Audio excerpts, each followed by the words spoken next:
I really think that there's so much misinformation. We've never really seen anything like it. I mean, I've been covering wars now for 35 years, and I have never seen people with their nails done in the Ukrainian flag, right?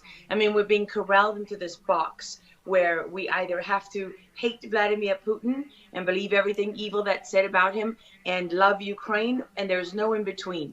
And that reminds me a lot of, you're either, a white supremacist, or you go with the Democrat narrative on everything under the sun. So Vladimir Putin knew exactly what he was doing when he went into Ukraine. The Russian military isn't perfect. They, for example, I've spoken to multiple defense specialists and intelligence specialists from a Defense Intelligence Agency who've studied the Russian military for years.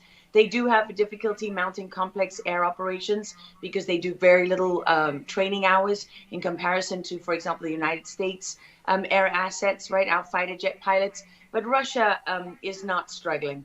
What Russia has done from the very beginning has been very strategic. They didn't go straight to Kiev.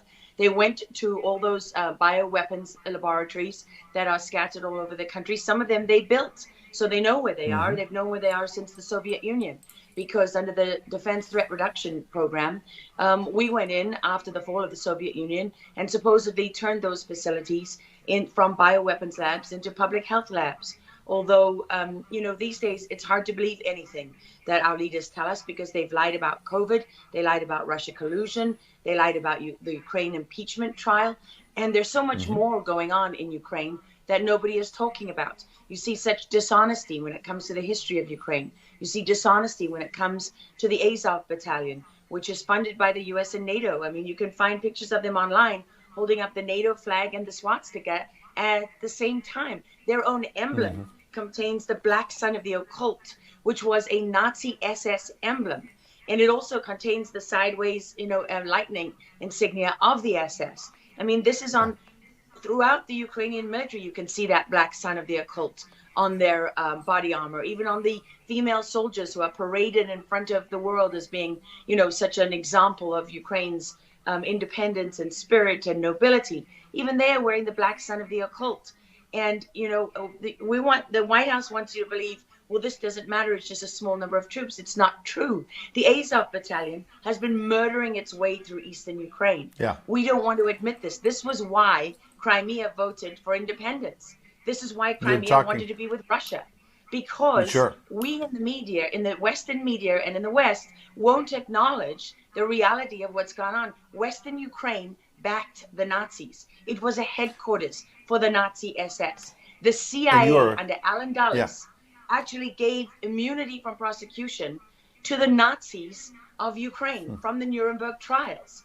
So there's a long history of the United States and our intelligence agencies funding and arming Nazis in Ukraine. These are not like new neo-Nazi groups that sprung up. These are the actual Nazis from the Second World War, who, if you go back to the Nuremberg trials, said that they were planning for a 1,000-year Reich. And so you have to really wonder, as you look at this, when you know that the CIA sponsored the color revolution in Ukraine in 2013 and 14, that they selected Ukraine's leaders, go to Victoria Nuland's leaked phone conversation where she and the US ambassador are deciding who can lead Ukraine. I mean, there's as much interference here as you could possibly imagine before you even get to Hunter Biden, Nancy Pelosi, John Kerry, and Mitt Romney, and all of their children who are employed, who earn millions from Ukrainian gas companies. Yeah, you are pointing, pardon me, to a real credibility crisis for our leaders. I want to let Karen Turk jump in. Yeah, I wanted to bring up the fact that President Zelensky is Jewish, and I don't know exactly how this factors in, but there's some very interesting points in what you're saying. And looking at this, you could think it's political theatrics. You made a very good point at the beginning that you think that Putin is in control. And I actually want to play something that Jen Psaki said, because it seems that the White House is actually echoing that sentiment. Watch this. Well, the end game is really a question for President Putin. We have completely crushed his economy. We have provided military assistance, humanitarian assistance to the Ukrainians, enabling them to fight back for far longer than the Russian leadership anticipated. And again, he has to determine what the path forward looks like for him. Thanks, everyone. He's determining what this looks like. And I think that's a lot of what you said, Laura. I'd love to get your thoughts on that, what you just watched. What troubles me about the moment that we're in is that we have such a selective and a narrow reading of history. You know, President Zelensky may be Jewish, but he's not the only one in this who suffered during the Second World War, whose ancestors suffered, right? I mean, look at Putin. How many relatives did he lose in the siege of St. Petersburg? People don't know their history. They don't know what made Vladimir Putin. And I'm not I'm not defending him. I don't need to defend Vladimir Putin. My job as a journalist is to try to understand what is the truth here. I don't like being lied to. And we're being lied to on an epic scale. When we're told your only choice is you have to be 100% with Zelensky, who's a puppet, who you can find on the internet in black stilettos and leather pants, you know, with shirtless, doing a spoof Dancing with the Stars kind of entertainment video. That's a mock of a Ukrainian group that does this kind of satanic occult type of music video. And I mean, Zelensky was selected like so many of our leaders. And honestly, with big tech and with election fraud these days, we don't know how many leaders all around the world have been selected for us and weren't actually voted in. But what we do know is that there are increasing problems with technology and the digitization of our world. Because look at what's happening with COVID.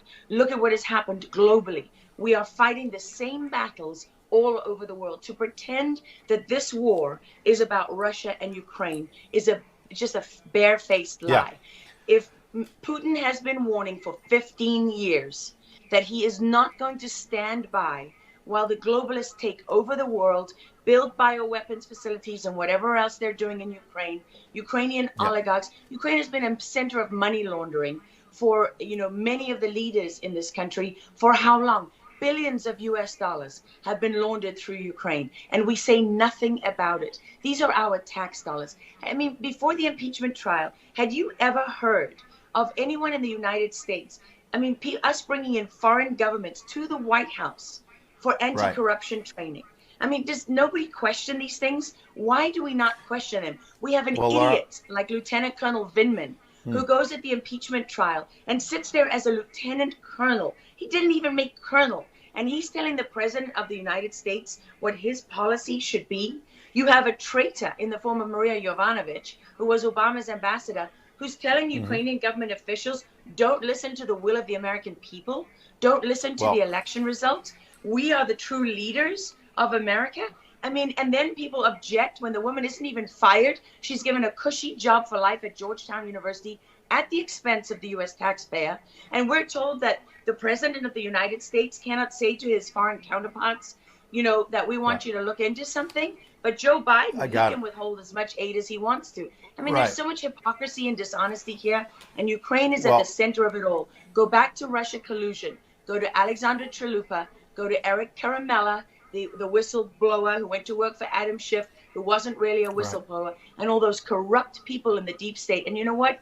The deep state isn't a theory. It's not a conspiracy theory. It's an actual deep state. Look up the SES, the Senior Executive Service, because when that bureaucracy was ushered into law in the United States of America, that's when we got a bunch of unelected bureaucrats pulling the strings behind the scenes. And these are the people that keep lying to us. Absolutely. And pardon me, we've got a live chat where we're streaming on Getter, for example, and I'm watching it as you're talking. People are talking about how you're dropping truth bombs and you're a real journalist. And I know that, having worked alongside you for many, many years when you're at CBS and many other places. And maybe they didn't want to hear the truth, but you're dropping those truth bombs now. Unfortunately, we got to hit a break right now. We'd love to have you back in the days ahead. We love having you on. Lara Logan, thanks for joining us on Real America's Voice. Thank you so much. All right. Well, we'll certainly have her back. A lot of important information. Great information. Get